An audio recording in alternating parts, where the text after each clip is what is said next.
one of the senior medical professionals said it feels like every day we're firefighting. And there appears to be outbreaks, however small, of diphtheria. They said that they've seen infectious diseases. The immigration minister yesterday in the Commons, and he said that he didn't want to create environments in which refugees felt like were a pull factor. Did you think that this centre that you went in today would be any way appealing for someone seeking asylum? I visited Manston today. I went into a tent. I saw people sleeping on mattresses with holding blankets over them because their clothing wasn't thick enough. It's incredibly windy right now as well. The idea that people are fleeing war-torn countries and living in luxury in these detention centres is absolutely farcical, and these Tories should be ashamed of themselves. One Tory actually admitted it was a detention centre yesterday. The local MP, Sir Roger Gale, in the Commons, he said this is not a processing centre, this is detention. Did you see that there were a lot of families who'd been there more than 24 hours? Well, pretty much everyone I'd spoken to had been there for over 24 hours. I spoke to two families, one a family of 4 that had been there for 26 days, and a family of 5 that had been there for 10 days, and another family that had been there for 13 days. So no, it's not a processing centre. The youngest person that they've had here that they knew of was 8 days old. Someone who'd given birth in France had come on a boat, come over, and then the baby was processed here at 8 days old. I feel sick, I'm really uneasy, I'm really uncomfortable with the fact that I've come to a processing centre where people are only meant to be here for 24 hours, walked into a room and there's children. When I went into that tent, I didn't really know what to expect, and I walk into a room and there's just children, there's families, there's children playing on toys, and you wouldn't think it was any different to like going into a nursery or a preschool, but it's a processing centre and those children shouldn't be there. They took us into a marquee. Now, I'd seen pictures online and in news articles, but actually going into the marquee was an incredibly uneasy and uncomfortable experience.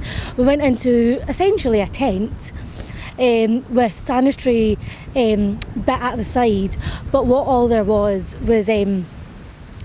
mats like you have at school.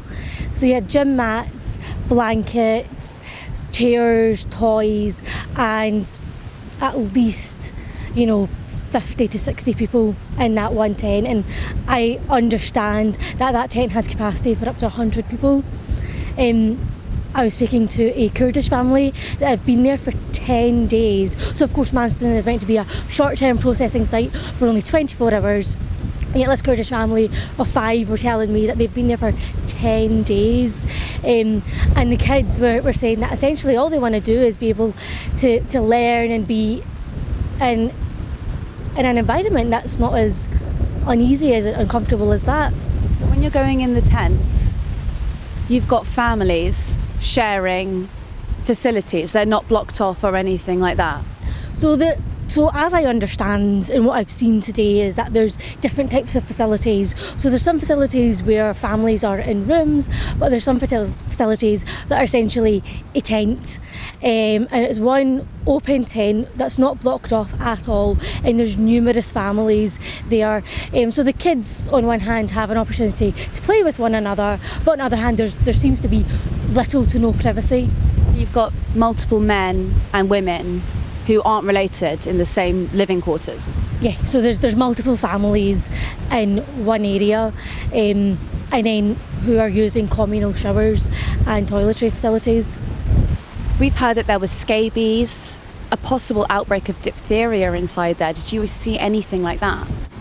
So in our tour we were taken to the medical centre, and one of the senior medical professionals said it feels like every day we're firefighting. And there appears to be outbreaks, however small, of diphtheria. They said that they've seen infectious diseases, for example, skin infections. And the medical staff are clearly doing a fantastic job, but it appears that actually there needs to be wider support for the team here because, well, Manston's meant to be a 24-hour processing facility, yet people are here for what I've heard 28 days. So I spoke to a family who had been here for 26 days. So the mother was saying that they're from Kurdistan. It was her husband and 2 children aged 4 and 7. And one of the children had nits in her hair, so she was showing us the shampoo and comb that she was trying to get out of her child. She said to me that she feels like she's going crazy, and I don't blame her. If she's in one room with little to no information of what's happening and where she's meant to be going, I could imagine that she feels like that.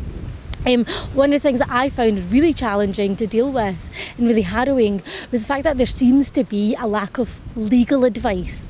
So when I went into one of the marquees, one of the tents, they had posters up for various different things, but from what I saw, the legal advice that they had was A4 sheet of paper in English. And of course not everyone will be able to read English, let alone speak English.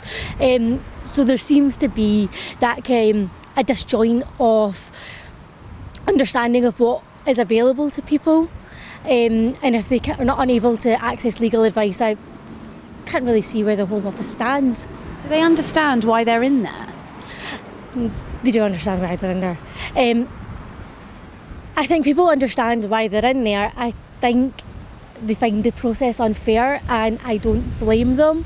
I think we're in a really dangerous territory right now with this right-wing Tory government. We hear in the chamber from Tory MPs who are essentially blaming asylum seekers for problems they're facing in their constituencies. And I would say to them that compassion and concern are not binary choices. So you can feel compassion and concern for those fleeing asylum as much as you feel compassion and concern for those who are living in poverty. And they're not binary choices, but the Tories will make you think that. And I think this is the message that we really need to get across, that these people in here are not your enemy. And in actual fact, it's the Tory government and this right-wing agenda of othering communities. So whether you're working class, you're a trade unionist, you're lesbian, you're gay, you're an asylum seeker, you're an immigrant, they'll attempt to pit you against one another. But in reality, what we have to do is argue and campaign against this Tory government. They say that what's happening in Manston is unprecedented. They've had 12 years in government to manage this, and I still, despite visiting Manston, I still don't understand how we've got to this position.